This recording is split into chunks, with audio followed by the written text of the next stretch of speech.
In this video, we're going to look at working out an area of a parallelogram. So as with any quadrilateral, we use the same step. The first thing is we split into two triangles along a diagonal. So here's a diagonal, and you can see that this quadrilateral is now into triangles.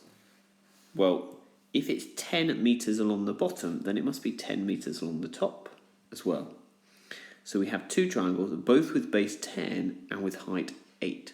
So step 2 is find the area of the triangles. Well, that means it's going to have A1. Let's call this A1 up here, and we'll call this A2. So A1, well, the formula is a half times base times height.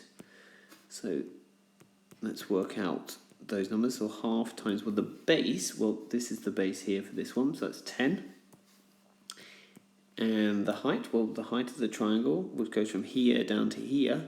That distance there, that is also 8. So we put those into a calculator, and we are going to get 40 meters squared. Let's do the same for A2.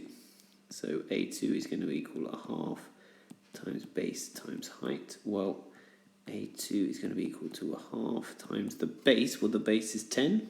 That's how long it is along that triangle at the bottom. Times the height is 8. So again, this is 40 meters squared. And the total then is just adding those two together. So 40 plus 40 is 80 meters squared. So to work out the area of a parallelogram, it's split it into two triangles and work out the areas of each, and then add them together.